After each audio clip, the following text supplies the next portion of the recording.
Hey fellow gamers, Chatty Sisa here. We've got some news today regarding the Blood of Dawnwalker, which is the new game by Rebel Wolves, the former CDPR people who have been the brain trust behind the Witcher game series and also partially Cyberpunk. And I would like just to highlight some of the stuff that they were mentioning during the event, and then I will post a link in the description where you can go back to the replay of the entire event, which was about 45 minutes long, so feel free to check that one out. But there are a few things that I would like to mention here.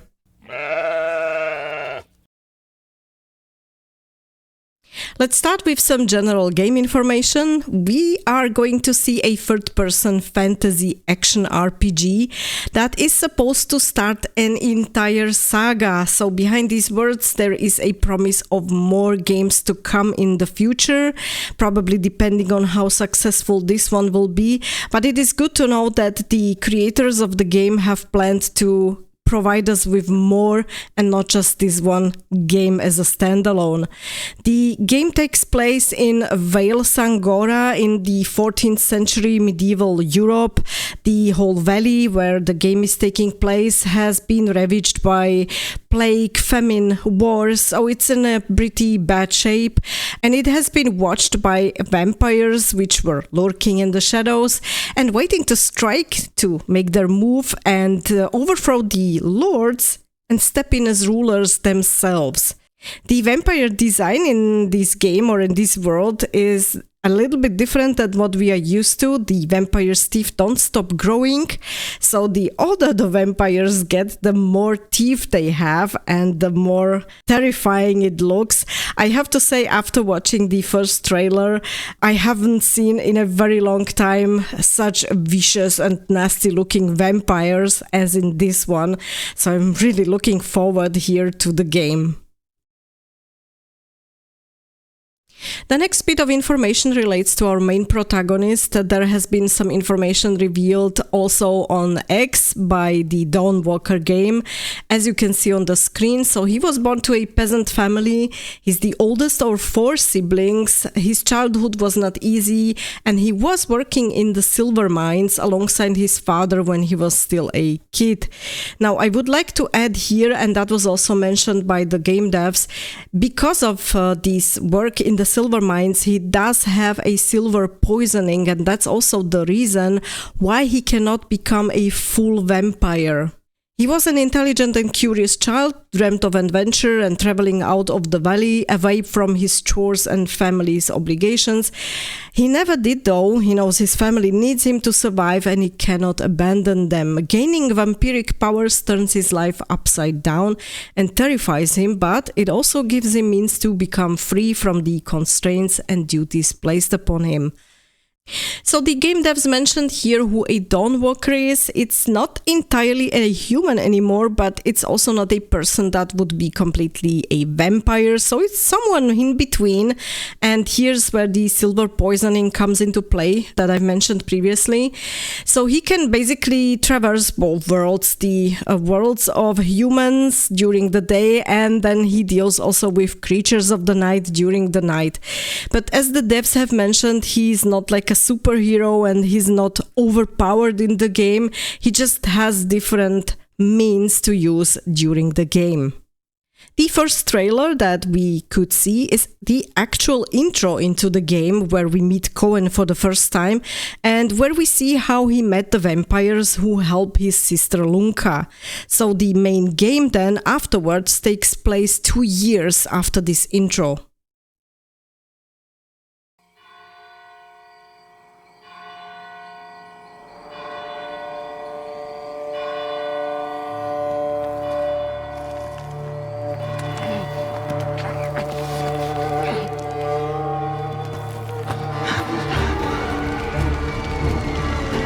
Must be here somewhere. This way!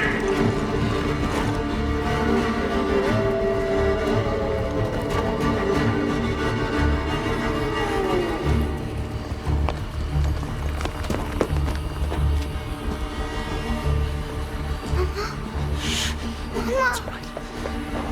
It's all right. Lunka! Don't hurt her! You gave us quite the chase, young. Please, sir. She's just a child! Roderick, remind me, did I make an exception for children? No, sire. No. That would have been foolish, would it not? They spread the plague just as well as adults. And there's only one way to stamp out this sickness. No!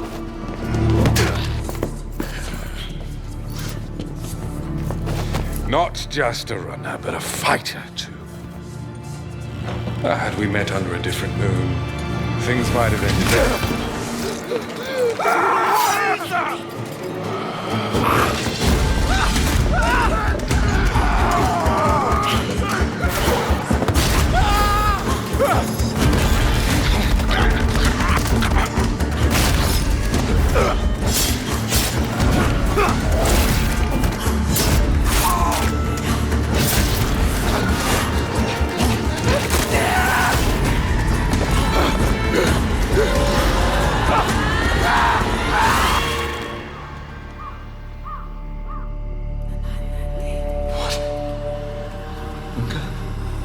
Lunka!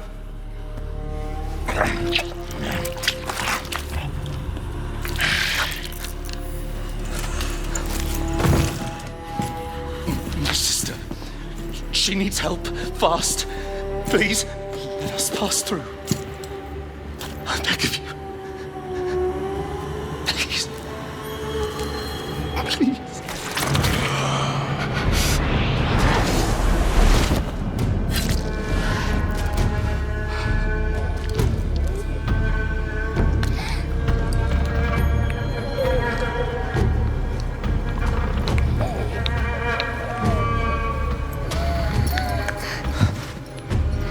I don't know.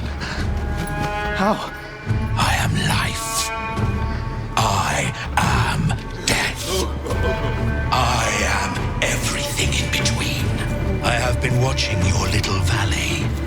Pestilence, famine, killing. Blood spilled carelessly, like water. Things will be different now.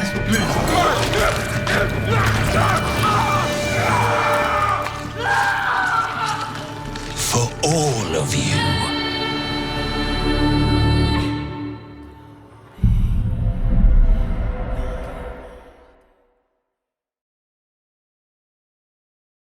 The inspiration for the game is coming from Eastern European architecture and culture. The devs have mentioned that they were having a look at Polish log houses, Ukrainian and Balkan clothing, Romanian defensive churches, and some more. And in general, they did a very detailed background search on the time period between the 13th and 15th century to make the world believable and realistic, and mainly to maintain the visual consistency. In case you have the feeling that the music is very recognizable that was played during the reveal, that is because the music composer is Piotr Musial, who was also working on the Blood and Wine DLC for The Witcher 3, but also, for example, on the Frostpunk games or Diablo 4. And I do believe that the music is very fitting to this entire setting of the game, as we could see from the trailer. We've got some more information about the gameplay as well. So the focus here, based on the information from the devs, was on a so-called narrative sandbox, which is a non-linear gameplay, and no two playthroughs will be identical. That means that the quests are not specified, whether they are main or side quests, and it's really up to you in which order you would like to proceed during the game through these quests. There is a day and night cycle that will play a bigger role. You fight, for example, with swords and weapons by day, and you can be also killed by anyone. And in the night, you can use vampire abilities in the combat, and that's also partially because you are meeting much more difficult enemies. You can explore the environments, etc. So there is a difference between what happens during the day and what happens during the night. And on that same topic, you will have 30 in-game days and 30 nights to save your family. So they wanted to create a sense of urgency within the game, but don't be scared or deterred by this information. Those 30 days and nights, that timer for the story, is only moving forward when you finish a story quest. So the time itself becomes kind of a resource that you can manage, and you can manage how you use it, and you can explore in the meantime. So it's freely up to you how you would like to proceed in the game, as mentioned previously. But you need to keep this in mind. There are other monsters and factions that have been mentioned, for example, kobolds, who all have their own goals and either do or don't cooperate with humans. You can choose which characters you befriend or ignore completely. So the game is changing based on that, whether you are, let's say, soloing it or whether you are gathering some allies. And this is something that definitely adds to more replayability of the game.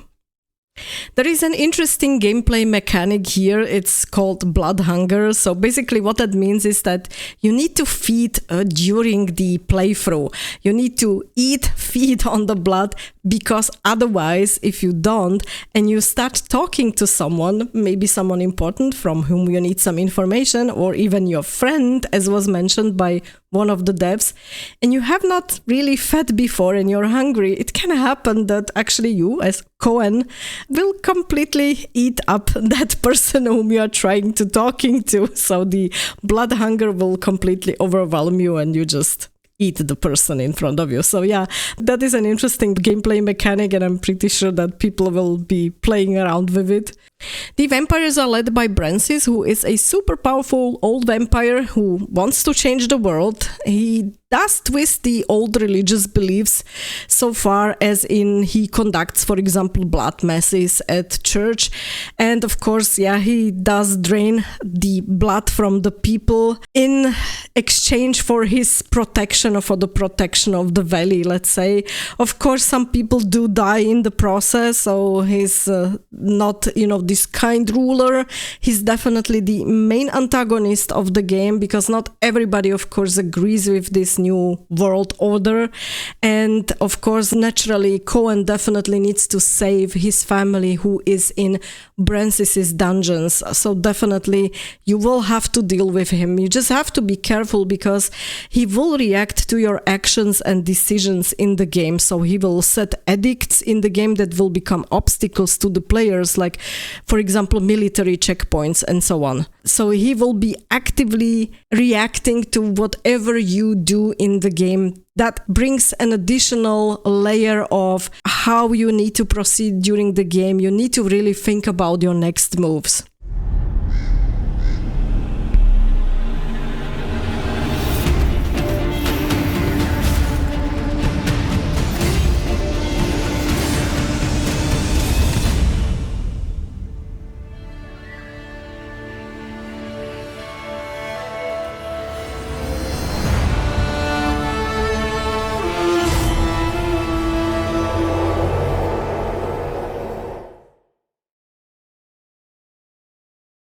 And after that, if you're interested in more information, there's the game's webpage, which includes videos, wallpapers, concept arts.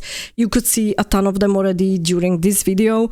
There is no release date yet, but look out for the gameplay reveal coming in summer 2025, and follow the social media channels from Rebel Wolves and for the Blood of Dawnwalker.